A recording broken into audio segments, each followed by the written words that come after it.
This program is brought to you by Lamjingba Jewelry. Good quality is our priority.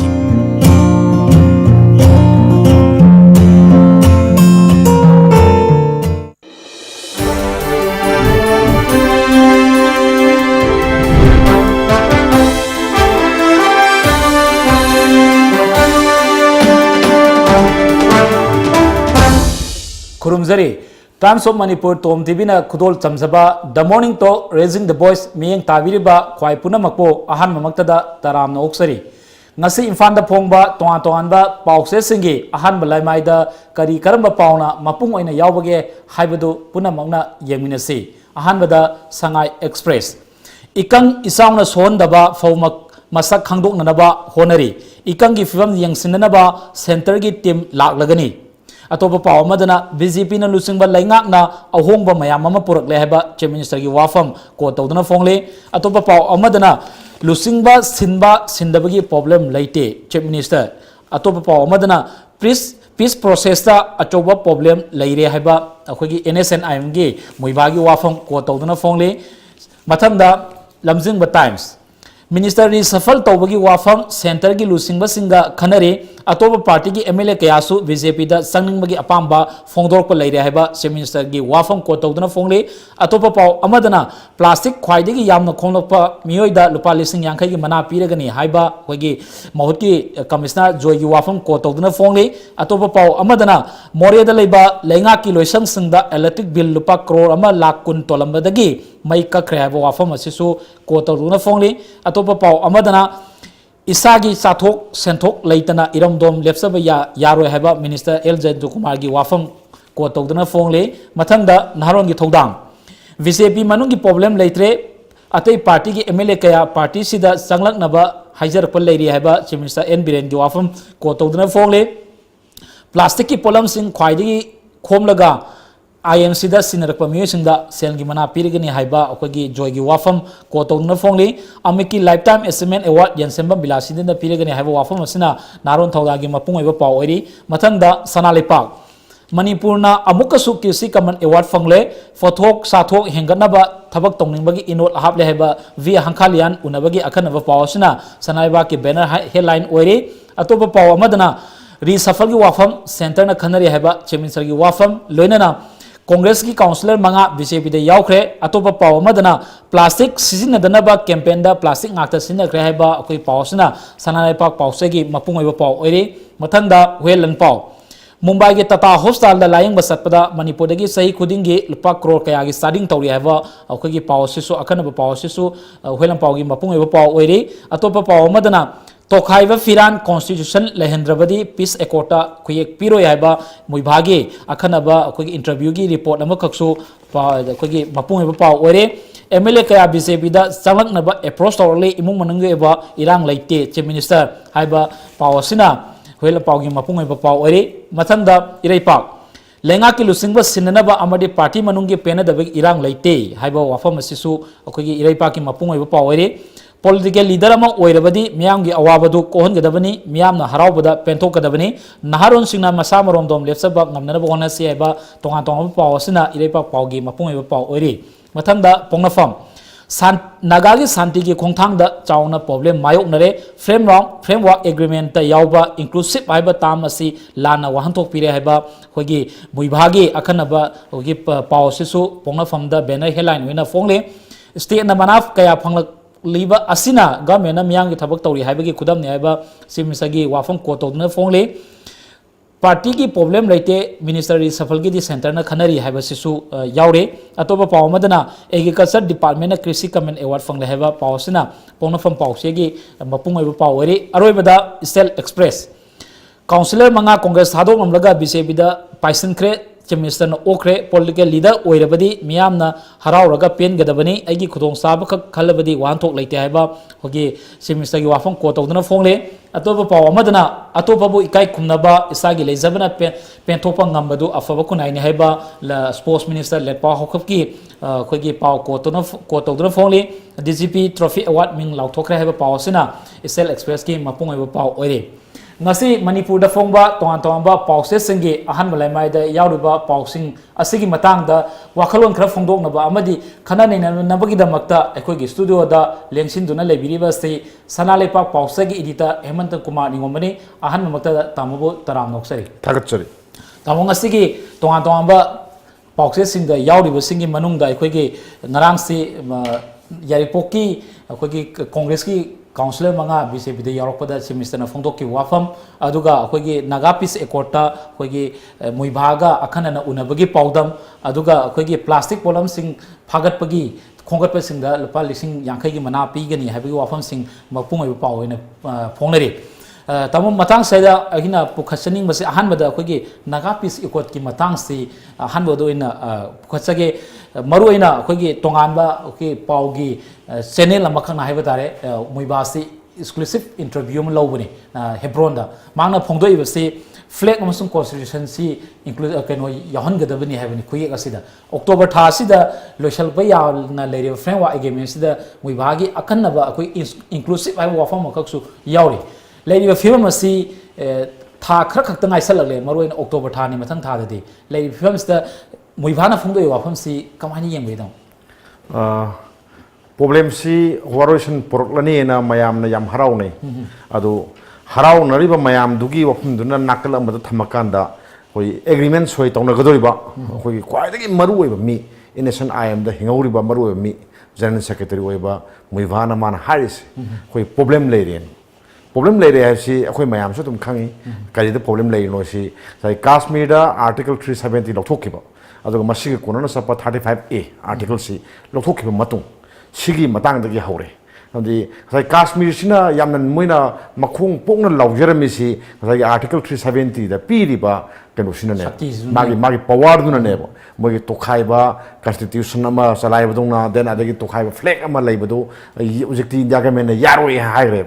Oi one nation one flag one constitution hai bane blai sidagi hendo na te language ho lakadoi ne por se India ki oi ba yam phajaba plan amane na mo khoi moi lusung ma khana dum hai rag lai por amane aduna Kashmir na flag ato flag lai be yaroi India ki flag khang lai gadabani aduga akhoi constitution amak lai gadabani hai ba por ama magi BJP ki aduga government sigi achoba magi thajaba magaloi na sangsalaga somna kandana innocent IM go wari sanabada innocent IM gi flag tu akoina masak khangani hairagadi ngasai gi tawnori ba sumna kanda Kashmir tawri ba mai kano du kawain tong sana gadon ha pot amalai ba laipak sigi Supreme Court hayam lady then ate koi gi malem gi laipak mayam na kari haidu no ha pot si lakanda akoina dum khange ba innocent IM na hande ona talai ba demand sing gi manda yauri badi magi tokhai ba kano sine ba flag amalai ja badu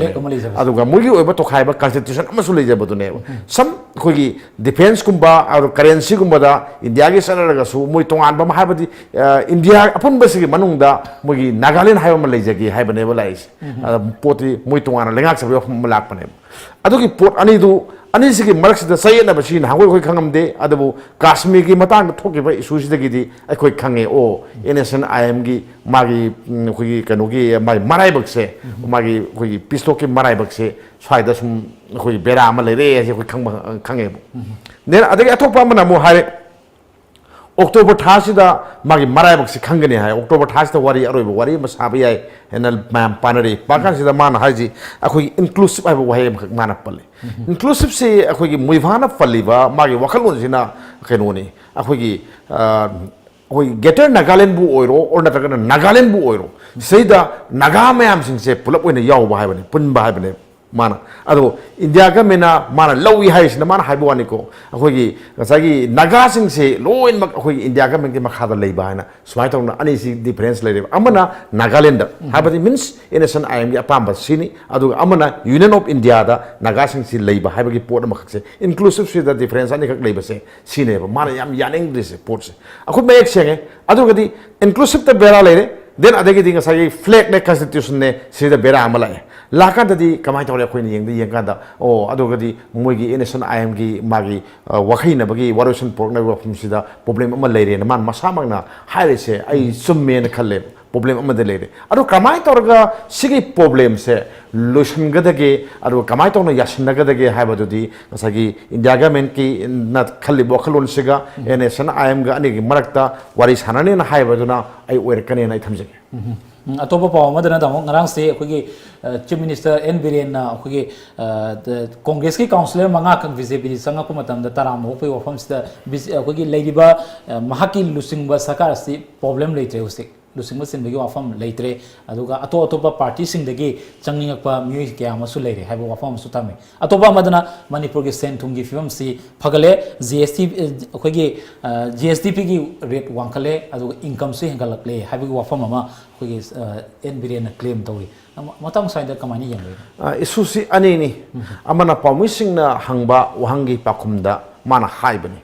akhoi mayamna dum khangnei ngarangi kandusu maru paw ina sodum phongnei koigi dissident MLA hargasu mushi warawi aduna chief minister sin pamba kangbu oina leramba MLA haitare BJP gi MLA ahumna akhoi manipuri governor si Delhi da unabakanda karigi unarino haibasi MLA singduna moina mayek sengna hayu yadi only mana Delhi da lapakanda ka khoi lapai pau ta bada karsi call to bani MLA amna governor unaba haibasi samsam bathe da sum unaba yai na moina sodum masana dum panjabam leiba adugi matang da semission haido yam chawba khoi bron haitare magi sautuk saningai oiba wafum ongkhak thamme na ngoi di masu leta da phum leram ba yai hojiti madu problem du leitre hojiti koi na mana nakai seng na haire ada mana nakai seng na haire sida leiri na haiba ngam dong si kanano adum dang di khoi khangningi oi leadership sinna gi crisis se ojiksu leiri akhoi sinna bo honari na nakai seng na ma kana haiba ngam ga ha photo ne voice me ko myam yang du se aigi imung khoi myam khoi masing yam ba imung dadi imung manung sodu mungai nong phato thorum tong ba yawi ko adu la na aiga le manager ban pi hok to nong phato dum nuaina da yaw sine ba adu gi matang da leram badi oibi ai adu ayam ba khoni yeng badadi tasan mangam le government si adu mari kano system minister nong thom biren gi government si go ahead hai ba signal ba phangabra di khalle ada mayam no ji hainari sina adu wergadi reshuffle amari to hom thoi sine khum myam pararis kari gi reshuffle tawdi ro sine reshuffle amari to hom thoi maramdi ngasagi BJP gi magi maiki da na wai da gi sogolai ba senior era BJP kangu gi moi minister gi fum ma pi da biya de ha fum su leiri then adagi di hoi NPP gi na ba NPF ki moi gi minister am hangar kadam ne ha ba demand am su leiri ne sigi demand sing si pi da biya ro de ba por hakta ne ba aduna moi gi kero sing sigi matang sigi warosan am por ke hai taragadi orda taga nga sagi BJP man gi wathok si loisal le hai taragadi tangai phadana miyam da reshuffle tawbagi am khating uttabiya de adu kari gi utrino na hangna bane mayam hangna sa da mana madu center na khanari sine di tasebagi di minister reshuffle tawga si center da pang inthok pose kha son ba se minister sing tawgulle adu makti ka kana son da bane adu kari gi no mana center da inthoi si kai gi no magi apa ba cabinet colleague khan bai si magi right ne ai si torka da phabu oidoi ne si mana center da haidoi ni moina thinga su yaroi no masi ai gi lengak si phatagadi ai lo thu kaim kai ti or na ai bo amtadi mapung phaba sim ni saramo ino ohelu yengu matam khadi yengu ai pa ma tawlo na free and pure na mana hai gadab ne adu lakhine na khali am athu matam da government ki magi ohong ma sai lakhine na khali then atopa mana sel thong ki film da palli sel ki thong ki film si mamang da leram basi mana high GDP ki sang si 4% leram ba da hojik 8 ta hengal le hai bani 8% hengal le bani 8 ta leram basi mamangi sahi khara hai tare ko tam khara gi mamang da so adum leram mi ado amu sahi khara tam ani hum de mang re hum ko jam handaru re hojik hai gal le hai bani film phagale na adum pabi ai si da di film phagale na pabi ai ado si da phabasiga singau da sel leta baga ani gi marak ta leiba differences se masi khoi am tang nei na bam di sumbre oi singau da sel leti masi da yan na kai sing na khoi jom jamin na sange kai gino aduga singau da sel le ga di kai gino khoi gi thabuk maya am launi na har maga thong maya am ji ben tok thami kai gi hang di ju phawa IRB launi tormi IRB gi thabuk maya am do ji khoi sel dong film phati na phajal ꯇꯧꯕꯗꯤ ꯀꯟꯇ꯭ꯔꯣꯜꯕꯨꯗꯤ ꯑꯣꯏꯔꯝꯕ ꯌꯥꯏꯀꯣ ꯑꯗꯨꯒ ꯁꯤꯗ ꯂꯩꯔꯤꯕ ꯄꯣꯠꯁꯦ ꯐꯒꯠꯂꯦ ꯍꯥꯏꯕꯗꯨꯗꯤ ꯑꯩꯈꯣꯏꯁꯨ ꯀꯥꯎꯕꯛꯇꯤ ꯌꯥꯔꯦ ꯗꯦꯟ ꯑꯗꯣ ꯊꯕꯛ ꯑꯣꯏꯅ ꯁꯦꯜ ꯊꯨꯝꯒꯤ ꯐꯤꯕꯝ ꯐꯒꯠꯂꯒꯗꯤ ꯑꯩꯈꯣꯏꯒꯤ ꯃꯤꯌꯥꯝꯒꯤ ꯊꯕꯛꯁꯦ ꯈꯔ ꯍꯦꯟꯅ ꯇꯧꯕ ꯉꯝꯃꯅꯤ ꯍꯥꯏꯕ ꯄꯣꯠꯇꯨꯗꯤ ꯑꯩꯈꯣꯏ ꯎꯕ ꯐꯪꯗꯕꯁꯦ ꯃꯁꯤꯃꯇꯪ ꯊꯕꯛꯇ ꯑꯣꯟꯊꯣꯛꯄꯤꯔꯒꯗꯤ ꯌꯥꯝ ꯅꯨꯡꯉꯥꯏꯅꯦꯅ ꯊꯝꯖꯒꯦ ꯇꯥꯃꯣ ꯑꯇꯣꯞꯄ ꯑꯩꯈꯣꯏ ꯄꯥꯎ ꯑꯃꯗ ꯌꯥꯝꯅ ꯅꯨꯡꯉꯥꯏꯕ ꯄꯥꯎ ꯍꯥꯏꯕ ꯇꯥꯔꯦ ꯉꯔꯥꯡꯁꯤ ꯑꯩꯈꯣꯏꯒꯤ ꯃꯍꯨꯠ ꯗꯤꯄꯥꯔꯠꯃꯦꯟꯅ ꯁꯤꯟꯗꯨꯅ ꯑꯩꯈꯣꯏꯒꯤ ꯄ꯭ꯂꯥꯁꯇꯤꯛ ꯁꯤꯖꯤꯟꯅꯗꯅꯕꯒꯤ ꯀꯦꯝꯄꯦꯟ ꯑꯃ ꯏꯝꯐꯥꯜ ꯃꯅꯨꯡꯗ ꯔꯦꯂꯤꯒ ꯆꯠꯇꯅ ꯄꯥꯡꯊꯣꯛꯈ꯭ꯔꯦ ꯑꯗꯨꯕꯨ ꯃꯔꯨꯑꯣꯏꯅ ꯄ꯭ꯂꯥꯁꯇꯤꯛ ꯁꯤꯖꯤꯟꯅꯗꯅꯕꯅꯦꯅ ꯀꯦꯝꯄꯦꯟꯗꯨꯗ ꯄ꯭ꯂꯥꯁꯇꯤꯛ ꯕꯣꯇꯜ ꯉꯥꯛꯇ ꯉꯥꯏꯔꯦ ꯍꯥꯏꯕꯒꯤ ꯋꯥꯐꯝꯁꯨ ꯁꯅꯥꯏꯄꯥꯛꯇ ꯌꯥꯝ ꯆꯥꯎꯅ ꯀꯣꯠ ꯇꯧꯗꯨꯅ ꯐꯣꯡꯂꯤ ꯑꯗꯨꯒ ꯑꯩꯈꯣꯏꯒꯤ ꯁꯦꯟꯒꯤ ꯃꯅꯥ ꯂꯨꯄꯥ 50,000 ꯄꯤꯅꯤꯁꯨ ꯋꯥꯐꯝ ꯑꯃ ꯐꯣꯡꯗꯣꯛꯏ ꯑꯩꯈꯣꯏꯒꯤ ꯃꯍꯨꯠ ꯗꯤꯄꯥꯔꯠꯃꯦꯟꯅ ꯗꯤꯄꯥꯔꯠꯃꯦꯟ ꯑꯃ ꯆꯥꯎꯅ ꯂꯩꯔꯤꯕꯅꯤꯅ ꯄ꯭ꯂꯥꯁꯇꯤꯛꯀꯤ ꯋꯥꯐꯝꯁꯤ ꯕꯖꯥꯔ ꯃꯅꯨꯡꯗ ꯂꯩꯔꯤꯕ IMCꯅꯐꯥꯎꯗ ꯄ꯭ꯂꯥꯁꯇꯤꯛꯁꯤ ꯀꯟꯇ꯭ꯔꯣꯜ ꯇꯧꯕ ꯉꯝꯗ꯭ꯔꯦ ꯍꯥꯏꯕꯒꯤ ꯋꯥꯐꯝ ꯑꯃꯈꯛꯁꯨ ꯄꯥꯎꯆꯦꯁꯤꯡꯗ ꯌꯥꯎꯅꯗꯨꯅ ꯂꯩꯔꯤ ꯃꯔꯛ ꯑꯁꯤꯗ ꯑꯩꯈꯣꯏꯒꯤ ꯄ꯭ꯂꯥꯁꯇꯤꯛ ꯁꯤꯖꯤꯟꯅꯗꯅꯕ ꯄ꯭ꯂꯥꯁꯇꯤꯛ ꯈꯣꯝꯖꯤꯜꯂꯛꯄ ꯃꯤꯑꯣꯏꯁꯤꯡꯗ ꯃꯅꯥꯡꯒ ꯄꯤꯔꯒꯅꯤ ꯀꯥꯏꯅ ꯍꯥꯏꯔꯤꯕ ꯄꯣꯠꯁꯤ ꯃꯔꯤ ꯂꯩꯅꯕ ꯃꯣꯏꯒꯤ ꯗꯤꯄꯥꯔꯠꯃꯦꯟꯁꯤꯡꯅ ꯂꯩꯔꯒꯁꯨ ꯊꯕꯛ ꯇꯧꯏ ꯑꯃꯁꯨꯡ ꯇꯧꯗꯦ ꯍꯥꯏꯕꯒꯤ ꯋꯥꯐꯝꯁꯤ ꯅꯥꯀꯜ ꯑꯃꯗ ꯊꯝꯃꯒ ꯃꯤꯌꯥꯝꯗ ꯄ꯭ꯂꯥꯁꯇꯤꯛ ꯈꯣꯝꯖꯤꯟꯕꯤꯔꯛꯄꯗꯒ ꯂꯨꯄꯥ 50,000 ꯄꯤꯅꯤꯒ ꯍꯥꯏꯕꯁꯤ ꯇꯥꯕꯗ ꯀꯔꯤ ꯐꯥꯎꯏ ꯇꯥꯃꯣ ꯈꯤꯇꯪ ꯍꯥꯏꯕꯤꯌꯨ ꯌꯥꯝ ꯅꯨꯡꯉꯥꯏꯕ ꯄꯣꯠ ꯑꯃꯅꯤ ꯑꯩꯈꯣꯏꯒꯤ ꯂꯩꯕꯥꯛꯁꯤꯒꯤ ꯄ꯭ꯔꯥꯏꯝ ꯃꯤꯅꯤꯁꯇꯔꯅ ꯃꯥꯅ ꯃꯤꯌꯥꯝꯗ ꯍꯥꯏꯈꯤꯕꯁꯦ ꯑꯩꯈꯣꯏ ꯂꯥꯟ ꯑꯃꯈꯛ ꯆꯠꯅꯕ ꯑꯃ ꯂꯩ ꯑꯩꯈꯣꯏ ꯒꯃꯦꯟꯁꯤꯡꯁꯤꯅꯁꯨ ꯑꯩꯈꯣꯏꯒꯤ ꯄ꯭ꯂꯥꯁꯇꯤꯛ ꯐ꯭ꯔꯤ ꯑꯣꯏꯍꯟꯁꯤꯅ ꯍꯥꯏꯕꯅꯦ ꯃꯥꯒꯤ ꯐ꯭ꯔꯤ ꯑꯣꯏꯍꯟꯅꯕ ꯍꯣꯠꯅꯁꯦ ꯍꯥꯏꯕꯅꯦ ꯌꯥꯔꯒꯗꯤ ꯁꯤꯖꯤꯟꯅꯒꯨꯝꯁꯤ ꯍꯥꯏꯕꯅꯦ ꯑꯗꯨ ꯀꯔꯝꯕꯅꯣ ꯍꯥꯏꯔꯀꯥꯟꯗ ꯁꯤꯡꯒꯜ ꯌꯨꯁ ꯍꯥꯏꯕꯗꯤ ꯑꯩꯈꯣꯏꯅ ꯑꯃꯨꯛꯇꯪ ꯁꯤꯖꯤꯟꯅꯔꯒ ꯍꯨꯟꯗꯣꯛꯄ ꯄ꯭ꯂꯥꯁꯇꯤꯛꯁꯤꯡꯁꯦ ꯀꯔꯝꯕꯅꯣ ꯍꯥꯏꯀꯥꯟꯗ ꯑꯩꯈꯣꯏꯅ ꯁꯤꯗ ꯆꯥ ꯊꯛꯏꯀꯣ ꯗꯤꯁꯄꯣꯁꯤꯕꯜ ꯒ꯭ꯂꯥꯁꯅꯦꯅ ꯆꯥ ꯊꯛꯏ ꯆꯥ ꯊꯛꯑꯀꯥꯟꯗ ꯃꯗꯨ ꯊꯣꯛ ꯍꯨꯟꯗꯣꯛꯈꯤꯗꯣꯏꯅꯦꯕ ꯑꯗꯨꯒꯨꯝꯕ ꯄꯣꯠ ꯑꯗꯒꯤ ꯑꯩꯈꯣꯏꯒꯤ ꯏꯁꯤꯡꯒꯤ ꯃꯤꯅꯔꯦꯜ ꯋꯥꯇꯔ ꯍꯥꯏꯒꯗ꯭ꯔꯥ ꯑꯣꯔ ꯅꯠꯇ꯭ꯔꯒꯅ ꯑꯩꯈꯣꯏꯒꯤ ꯄꯦꯀꯦꯖ ꯗ꯭रिꯡꯀꯤꯡ ꯋꯥꯇꯔꯗ ꯍꯥꯞꯄꯤꯕ ꯀꯩꯅꯣꯁꯦ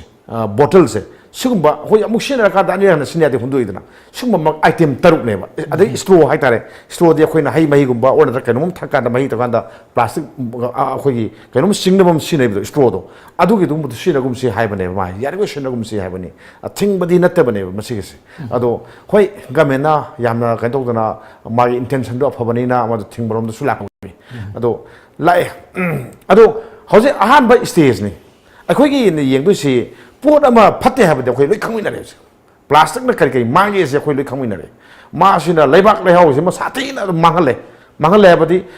ꯑꯃꯒ ꯂꯩꯔꯣꯅ ꯑꯃꯒ ꯁꯝꯅꯔꯣꯏꯗꯣꯏꯅꯤ ꯑꯗꯣ ꯉꯁꯤ ꯍꯨꯟꯗꯣꯛꯈꯤꯕ ꯄꯣꯠꯁꯦ ꯆꯍꯤ ꯀꯌꯥꯅꯣ ꯑꯩꯒꯤ ꯑꯇꯣꯞꯄ ꯖꯦꯅꯦꯔꯦꯁꯟ ꯑꯃ ꯂꯥꯛꯄꯗꯁꯨ ꯑꯗꯨꯝ ꯂꯩꯍꯧꯗꯣꯏꯅꯦꯕ ꯄꯣꯠꯁꯦ ꯑꯁꯤ ꯑꯋꯥꯕ ꯑꯃꯅꯦꯕ ꯑꯗꯨꯒꯤ ꯑꯃꯥꯡꯕꯗꯨꯅꯤ ꯃꯌꯥꯝ ꯄꯨꯝꯅꯃꯛ ꯑꯩꯈꯣই ꯂꯣꯏ ꯈꯪꯃꯤꯟꯅꯔꯦ ꯁꯤꯃ ꯌꯥꯃꯤꯟꯅꯗꯣꯏꯅꯦꯕ ꯌꯥꯃꯤꯟꯅꯀꯥꯟꯗ ꯁꯤꯒꯤ ꯑꯗꯣ ꯕꯣꯇꯜꯁꯤꯒꯤ ꯃꯍꯨꯠ ꯁꯤꯟꯕ ꯌꯥꯕꯗꯤ ꯁꯤ ꯁꯤꯜꯂꯣ ꯍꯥꯏꯅ ꯑꯩꯈꯣꯏꯅ ꯄꯤꯗ꯭ꯔꯒꯗꯤ ꯀꯃꯥꯏꯅ ꯇꯧꯅ ꯁꯤ ꯃꯨꯊꯠꯀꯗꯣꯏꯅꯣ ꯑꯩꯈꯣꯏꯅ ꯄꯣꯠ ꯑꯃ ꯂꯩ ꯃꯇꯝꯗ ꯉꯥꯔꯤ ꯂꯩꯔꯦ ꯄꯣꯂꯤꯊꯤꯟ ꯍꯥꯞꯄꯛꯀꯅꯤ ꯗꯦꯟ ꯑꯗꯩ ꯏꯟꯖꯥꯡ ꯅꯥꯄꯤ ꯂꯩꯔꯦ ꯉꯁꯥꯏ ꯑꯃꯗꯨꯅ ꯎꯄꯥꯏ ꯂꯩꯇꯕꯅꯤꯅ ꯄꯣꯠ ꯍꯥꯞꯅꯕꯒꯤꯗꯃꯛꯇ ꯉꯁꯥꯏꯒꯤ ꯀꯩꯅꯣ ꯑꯩꯈꯣꯏꯒꯤ ꯄꯣꯂꯤꯊꯤꯟ ꯈꯥꯎ ꯑꯃ ꯍꯥꯞꯄꯛꯀꯅꯤ ꯌꯨꯝꯗꯒꯤ ꯑꯩꯅ ꯁꯤꯗ ꯕꯣꯔꯥ ꯈꯥꯎ ꯑꯃ ꯄꯣꯔꯛꯑꯒ ꯅꯠꯇ꯭ꯔꯒꯅ ꯆꯦꯒꯤ ꯈꯥꯎ ꯑꯃ ꯄꯣꯔꯛꯑꯒ ꯑꯗꯨꯗ ꯍꯥꯞꯄꯤꯔꯣꯅ ꯍꯥꯏꯕ ꯃꯤꯁꯤ ꯌꯥꯎꯗꯦꯕ ꯌꯨꯝꯁꯤꯗ ꯑꯩꯅ ꯀꯩꯊꯦꯜ ꯀꯥꯔꯒꯗꯤ ꯀꯝꯄꯅꯤꯁꯤꯡꯗꯨꯗ ꯁꯤꯅ ꯃꯍꯨꯠ ꯁꯤꯜꯂꯣꯀꯣ ꯃꯔꯝ ꯆꯥꯔꯕꯅꯤꯀꯣ ꯑꯗꯒꯤꯗꯤ ꯗꯦꯟ ꯉꯁꯥꯏꯒꯤ ꯕꯣꯇꯜꯁꯤꯒꯤ ꯃꯍꯨꯠꯇꯅ ꯁꯤꯅ ꯃꯍꯨꯠ ꯁꯤꯜꯂꯁꯤꯀꯣ ꯆꯦꯒꯤꯅꯤꯀꯣ ꯁꯤ ꯊꯥ ꯑꯁꯨꯃꯨꯛ ꯊꯝꯕ ꯌꯥꯕꯅꯤꯀꯣ ꯀꯥꯏꯅ ꯁꯤꯒꯤ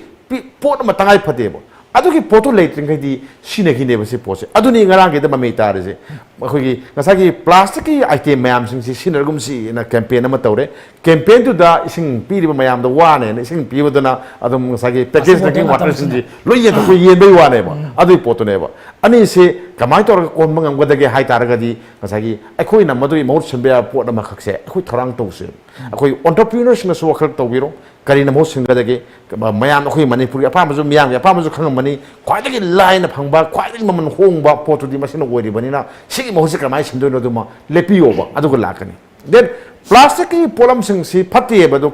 ꯈꯪꯕꯅꯤꯅ ꯃꯁꯤꯒꯤ ꯄꯣꯠꯁꯤꯡꯁꯤ ꯈꯣꯝꯖꯤꯟꯕ ꯈꯔ ꯍꯦꯟꯅ ꯈꯣꯝꯖꯤꯟꯕ ꯉꯝꯕꯗ ꯃꯅꯥ ꯄꯤꯅꯤꯅ ꯍꯥꯏꯔꯤꯁꯦ ꯁꯤ ꯑꯅꯧꯕ ꯋꯥꯈꯜꯂꯣꯟ ꯑꯃꯅꯦꯕ ꯃꯁꯤꯒꯤꯁꯤꯅ ꯇꯥꯛꯏꯗꯤ ꯑꯅꯤꯅꯤ ꯑꯃꯅ ꯊꯥꯗꯒꯨꯝꯁꯤ ꯍꯥꯏꯕ ꯄꯣꯠ ꯑꯃ ꯑꯗꯒꯤꯗꯤ ꯃꯁꯤ ꯌꯥꯗꯦꯅ ꯑꯩꯈꯣꯏꯅ ꯍꯨꯟꯗꯣꯛꯑꯝꯃꯤꯗꯅ ꯑꯗꯣ ꯍꯨꯟꯗꯣꯛꯑꯝꯕꯗꯤ ꯈꯣꯝꯖꯤꯟꯕ ꯌꯥꯕ ꯈꯣꯝꯖꯤꯟꯕ ꯀꯥꯡꯕꯨ ꯑꯃ ꯂꯥꯛꯑꯒꯗꯤ ꯈꯔꯗꯁꯨ ꯅꯥꯜꯂꯤ ꯑꯣꯔ ꯅꯠꯇ꯭ꯔꯒ ꯈꯔꯗꯁꯨ ꯀꯂꯦꯛꯁꯟ ꯇꯧꯕ ꯉꯝꯃꯤꯗꯅ ꯑꯗꯨꯒꯤ ꯃꯤꯠꯌꯦꯡꯗ ꯑꯐꯕ ꯈꯣꯡꯊꯥꯡꯅꯦꯅ ꯊꯝꯖꯒꯦ ꯇꯥꯃꯣ ꯌꯥꯝ ꯅꯨꯡꯉꯥꯏꯖꯩ ꯃꯔꯛ ꯑꯁꯤꯗ ꯇꯥꯃꯣ ꯕ꯭ꯔꯦꯛ ꯑꯃꯇꯪ ꯂꯧꯖꯒꯦ ꯕ꯭ꯔꯦꯛꯀꯤ ꯃꯇꯨꯡꯗ ꯃꯅꯤꯄꯨꯔꯅ ꯑꯃꯨꯛꯀꯁꯨ ꯀ꯭ꯔꯤꯁꯤ ꯀꯃꯟ ꯑꯦꯋꯥꯔꯗ ꯐꯪꯂꯦ ꯍꯥꯏꯕ ꯋꯥꯐꯝ ꯑꯁꯤ ꯑꯃꯨꯛ ꯅꯩꯅꯖꯒꯦ ꯕ꯭ꯔꯦꯛ ꯑꯃꯇꯪ ꯂꯧꯖꯒꯦ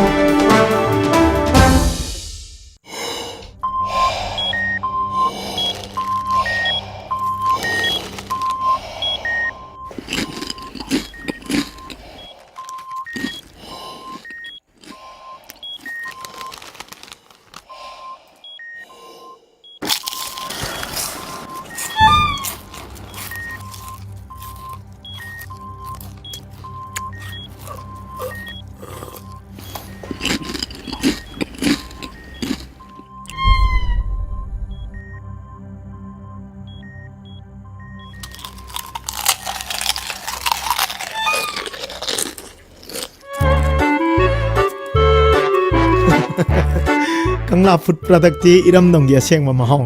yeng dio garlic mixer khatana tana Kangla gi no food item singi mahok khangla bada ngauroi do kana bu lei bagi Kangla.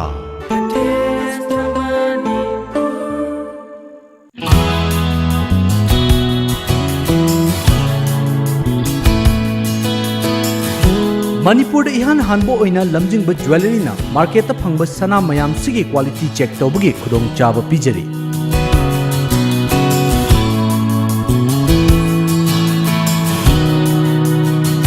Adom ki leijariba sanada yauriba alloy amadi elements kaya gi chang marik chumna accurate quality amadi quantity ga loina na khanghanba ngamlagani.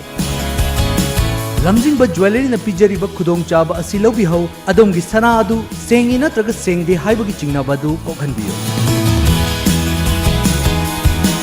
Akupa marol gi damak lamjingba jewelry da lengsinbirau. Lamjingba Jewelry, good quality is our priority.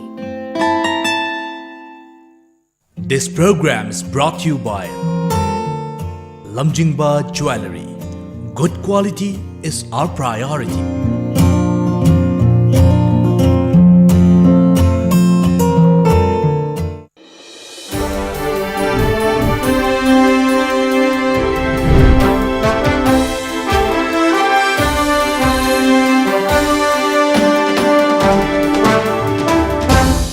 Amukana taramna oksari tamo makhatana akhoi sanalaipak pause da mapungoina akhoi manipurna amukasu krisi common award fangle haiba akhoi sathok pothok hengana ba thabok tongni inot ahafal haiba akhoi agriculture minister bi hankalyan gi akhoi tongan ba exclusive amaka bana helai luna fongli atopa paw amani da su pause sing da su hariba pause yaure tongan ba akhoi chahi thangna 2019, 11, 12 dasu hariba ewalasi fange habi wafam so minister gi wafam step palli loina 2022 fawi manung da di sathok si double hen kana bagi pandam thamli haibo wafam su lei handaki nong ta da bagi matang sida akogi state planning da gi su pa crore ka anoma pirak bagi atopa ahenba akogi maru lesson na bagi thawrang su tawri na leiri adubu sathok hengkat le haidana manipur award fanglaga su mapalam dagi akogi cheng sak pusilakpi wafam su leiri matang saida tamo kari thambini अखोगी India की ओइना सही खुदिंग के दम मसिकी कनो से पांगथोई award से पीना नबदम खल्ली आइटम अहुम कैटेगरी अहुम दने अमना अखोगी मागी कनो सी अखोई अपिक स्टेट सिंगिदा मणिपुर न फंगबै वाने अपिक स्टेट हाइ तारगदी नागालैंड मिजोराम स्वाइदा लेबा मयाम गवागुंबा पेपरगुम मयाम सिदा कन तौबनी सही खरदी गवाना मुसलोगी बदम तौई अदुगा अखोगिना मणिपुर न फंगै सी अवार्ड से लिंखलकपदगी अखोई अहुम लक सुरे ngasagi da thambiri bada mamang da ani ma khar kanar kan da hanak ahum sure soisi akhoi gi magi pot thokse pothoksi india gi magi level mai puthok pa yabo sang ama leidana adu dagi manipur na sangam na bada hen bani adu mase kamai tong na helai no hai posim akhoi naina kan da mase khona ba masang khona ba si hojikti thabak te potha khre hana akhoi gi agriculture gi director su erba adu ga matam sang na sigi maram da thabak taw lakpa agriculture की दल रंबा अखोगी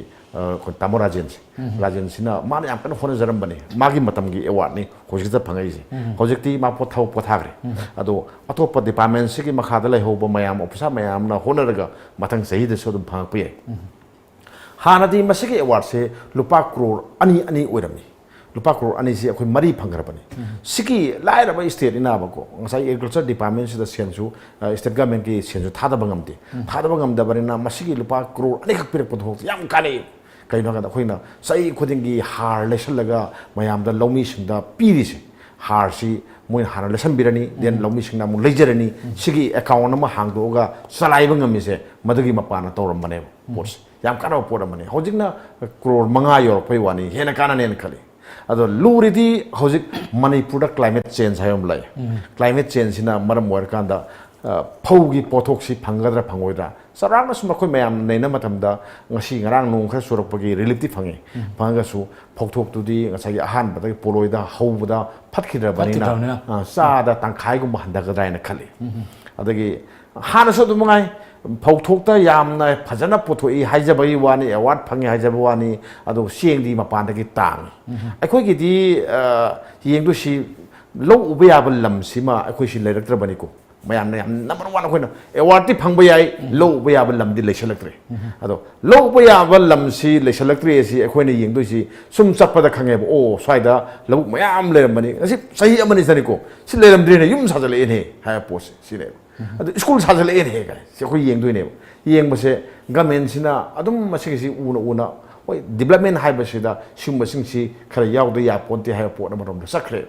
ta seng bagi di land use policy mai khoi lega da bani khoi state ama chakot pa state ama order chakot pa leibak ama leg ya tar ga di land use policy se lega da bani pick khaba singapore hai ba di greater imphal mutang chaw ba singapore sina kamai to na lam si moina nga thamge sine ngasai yum saba commercial area na krawai no den adagi khogi school sing na krawai da leini ga ma gi mak mak koi ya thoba policy mayam leidna adai aina yum sane ga ina yum ma le saya da poram le mu yum ga san de government ki policy ma kha da government yum du sani ado mi du le hen gane sine blai khoi sina lanai tong tong mu taw ne labuk le me labuk thok taw khai ne government na kai ma ro sine aduna sigi policy si ma chem dingai di then manipur government na panayam no honor so ko si da di phangbe ai ko magi double kano se production se phangbe ai si da di phangini ko si de khoi yam hei bani sem sa ba ai mayam lei bani phangine ba aduga khoi pot ore di uru masi khoi yam na mi pai ningai o pot amane aduna khoi na labuk kan ba hai ba se khoi punsi mahinga then adagi khoi punsi rol ga siam khena ba pot amane na kitang khoi section na ta honingi aduna hojikta award ama phangtana khoi da kana ba khar pig doise masi gi damakta khonari ba mayam puno pu ai thagal len thamse tamo matam su loisalak pag loina na khoi lamjing ba times sa khoi moria da leiba lenga ki loisang sing da electric bill lupa crore ama lakun tolamadi mai ka kre ha ba paw ma tongan ba exclusive paw ma ka yauri tongan tongan ba moria da leiba sakai gi office sing sida paisa yamna ba paisa sing khoi mai gi tax thi de masina maram ur kan da msptcl na khoi mai sing se ka e ha bi wafong ka lei matan swai da leiri ba khoi sakara sina su sakai gi oiba department sing da piri ba mai gi khasna sing si pide ha ba si ta ba da su angak pa musung kita nonging ba gi phaw ba gi mong su uri adugi mathakta moria ha ba si international border da leiba khoi yamna maru oiba mafam am su oiri bani maru oiba mafam sing sida leiri ba sakai gi office sing za mai toli gan ha ba wafam si kamaina khanbe ai tam akhoi prepaid meter hai ba ma khoi sanare ado more gumba da prepaid meter sanaram da ba se machine nuaiti prepaid meter si satta bai khudam ne boje text to le hari je natragadi na hana sai meter na kakcha garda ne ada meter na kakpa mathana kakcha garda kaktra bani na akhoi gi ada prepaid meter sina de hai bani ado company amana salai bani company ama maharadi manipur government ki makhada le rami government ki marakta akhoi text to na bai ma leram badudi manungi wane na haram bai hojiti company ama salai wana pi harkanda text one badu da action lorok pada khoi kamta hayati aduna man police du ngaire hojiti akhoi na mai sinai ba police department na sinai ba mai se masigi text ki damak to khai paisa ma hapatai sel ma hapatai like telephone dona telephone da telephone line kai dana mai to na khoi hapatai samani ati department mayam lejing je loi maksu ngajagi power sin targadi power sin bagi mai gi text ma thi da ba yade sima khallaga sahi gi oina tawgera tha gi oina tawgera masi post ma maisa langan ba yawe hostal yorne muri gi se hostal yorne police station yorne nangna ba boundary to the hostal do mai kai ga ikai da sinida tawgudi mayang pressure dagi pot de mai du de mo hakra bane ba adu mayang pressure ya bra ba sibo si ikai ningai ne aduna masiki se akhoi gi kanu gi yorne ko mayang punamak tu salai ba adc office ki mai kai ne pulak mangmin na bai wa ne ba aduna si ikai ningai ni game na thausilama semu aduga migi mai sinargadi akhoi gi miyam dadi mai hura le ne hek pha ba akhoi gi ne kapi ba adu moi khara gi ne hek yargadi lo si ani sapra ha por ma lakane ba adu to honing de police osunu ko hostal osunu ko tawdadi kai poto kari kai no thi da mentro kudo ka thi usini thi na hona biona ay appeal tawni tamo yam ngai sing ase tamo na khoi gi studio da lingberak tuna ngasi no ma phongba pause singi marui ba pausi pau gi matang da tamo gi wakalon khara thambiram gi dama tamo bu ngang litana thagasaba phongdok sari ngasi goina di tom tv na kudon tamjaba the morning talk raising the voice meng tabiri ba khwai puna makpo amuka na khurumjari